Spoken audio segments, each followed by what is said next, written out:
8 ذوالحجہ کو آپ جب مینا جائیں گے، آئے ہائے کیا منظر ہے، یقین کریں دنیا کے بڑے بڑے آپ نے پلازے دیکھے ہوں گے، دنیا کے بڑے بڑے ایسے شہر دیکھے ہوں گے جس کی مثال دی جاتی ہے، مگر یہ ایک ایسی بستی ہے جو سال میں ایک ہی بار آباد ہوتی ہے، لاکھوں لوگ خیموں میں جمع ہوتے ہیں۔ بلیو کریں ملٹائی نیشنل 5 اسٹار ہوٹل کا بستر ایک طرف اور مینا کے خیمے کی رات ایک طرف، اور وہاں واش روم اور وضو خانے میں لائن میں بھی لگ رہے ہیں، مگر اس کا بھی ایک مزہ ہے، لبیک کی صدائیں ہیں۔ تو یہ کیفیت کو انجوائے کرنا ہے، اس میں فرسٹریٹ نہیں ہونا ہے، اس میں گھبرانا نہیں ہے، یا معاذ اللہ وہاں بھی لوگ کہہ رہے ہوتے ہیں یار مزہ نہیں آ رہا، کھانا نہیں مل رہا، اور جناب وضو کے لیے اتنی لمبی لائن ہے۔ نہیں جناب، یہ تو نصیب والوں کو حصہ ہے۔ خدا کی قسم آپ جب مینا میں ہوگے نا، دنیا کے کروڑوں مسلمانوں کی آنکھیں اشکبار ہوں گی، وہ آپ کو دیکھ رہے ہوں گے ٹی وی پر کہ دیکھیں یہ کتنے خوش نصیب ہیں، آج احرام پہنے مینا میں ہیں، مینا میں رات گزار رہے ہیں، صبح عرفات جانا ہے،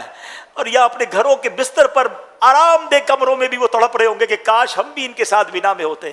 تو اے مینا میں رہنے والوں، تم شکوہ نہ کرنا،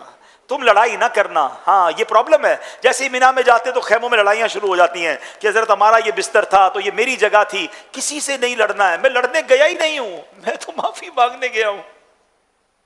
میں تو مغفرت لینے گیا ہوں۔ اگر آپ کو لگتا ہے کوئی غلط کر بھی رہا ہے تو آپ معلم کے بندے کو بلائیں، خود کسی سے نہ لڑیں، کونے میں بیٹھ جائیں، ذکر و درود پڑھیں، 5 نمازیں آپ نے وہاں پڑھنی ہیں ماشاءاللہ، اور بھی رفیق الحرمین ساتھ لے جائیں، کوئی کتابیں ساتھ لے جائیں۔ اچھا وہاں ہم نے بھی دیکھا جب حاجی مینا میں پہنچتے ہیں نا، کچھ رات کو پہنچ جاتے ہیں، کچھ صبح پہنچتے ہیں، تو صبح صبح تو لبیک کی صدائیں آ رہی ہوتی ہیں، کوئی قرآن پڑھ رہا ہوتا ہے، کوئی تسبیح پڑھ رہا ہوتا ہے، مگر چونکہ ہماری انفراد عبادت کی تو عادت ہی نہیں ہے، 1 آدھ گھنٹے کے بعد اب جناب مستی مذاق شروع ہو جائے گی، پھر سیاست پر باتیں ہوں گی، الگ الگ خیموں سے الگ الگ آوازیں آ رہی ہوں گی، کوئی کسی کو نام رکھ رہا ہوگا، یعنی عجیب ماحول ہنسی مذاق کا، اور جس کو کہتے ہیں فضولیات کا ماحول بن جائے گا۔ ایسے ماحول میں آپ مت رہیے گا۔ آپ کو لگتا ہے مطالعے سے تھک گیا ہوں، تسبیح اٹھا لیجئے گا، تسبیح کے بعد تھک گیا ہوں تو نوافل شروع کر دیجئے گا، موبائل فون پر کچھ تلاوت، کچھ نعتیں، کوئی ایسی چیز جس میں بس میں عبادت پہ مصروف رہوں۔ اور سبحان اللہ اب جو رات آئے گی پیارے اسلامی بھائیوں، یہ شب عرفہ ہے۔ یہ رات پتہ ہے کون سی ہے؟ شب عرفہ۔ صبح کہاں جانا ہے؟ عرفات جانا ہے۔ تو شب عرفہ بڑی مقبول رات ہے، ہو سکے تو اول وقت میں عشاء پڑھ کے کچھ عبادت کر کے سو جائیں، پھر اگر موبائل میں الارم رکھیں تہجد کے لیے اٹھیں، اور تہجد پڑھ کے پھر کسی کونے میں جا نماز بچھا کر خوب دعائیں کریں۔ بعض اوقات معلم کی طرف سے اعلان ہوتا ہے کہ بسیں عرفات کو جا رہی ہیں،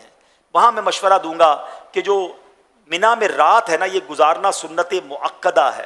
تو کوشش کریں کہ فجر کی نماز پڑھ کر جائیں، کہ یہ سنت ہے کہ فجر پڑھ کر، بلکہ طلوع آفتاب کے بعد یا سے فجر کا ٹائم ختم ہو جائے پھر جائیں، لیکن رات سے معلم کی بسیں شروع ہو جاتی ہیں۔ اگر سارے ہی جا رہے ہیں اور آپ کی معلم یا آپ کا گروپ لیڈر بات نہیں مان رہا تو پھر آپ چلے جائیں، ورنہ تجربے کی بات یہ میں کہوں گا کہ اگر آپ 30-40 حاجی مل کر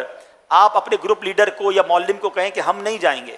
ہم نے فجر کے بعد ہی جانا ہے، ہمارا بس کا انتظام فجر کے بعد کریں، تو وہ الحمدللہ کر دیتے، کیونکہ ان کی ذمہ داری ہے کہ ایک ایک حاجی کو عرفات میں پہنچانا، یہ ان کی ذمہ داری ہے۔ لڑائی نہیں کریے گا، لڑائی نہ کریں، ریکویسٹ کریں، دیکھیں سنت ہے، ہم 30-40-50 لوگ تو جمع ہو گئے نا، ایک بس کے لوگ ہیں، ہمارے لیے بس صبح کے بعد کر دیں، تو پھر ہم جب ریکویسٹ کرتے ہیں تو نارملی وہ مان جاتے ہیں، اور ماشاءاللہ فجر کی سنت بھی ادا ہو جاتی ہے۔ لیکن لڑائی نہ کریں، آپ کو ایسا لگتا ہے پورا ہی قافلہ جا رہا ہے اور میں اکیلا رہ گیا ہوں، تو پھر آپ بھی چلے جائیں، انشاءاللہ پھر گناہگار نہیں ہوں گے، کیونکہ آپ کی تو مجبوری ہے۔ اب آپ رات گزار لی،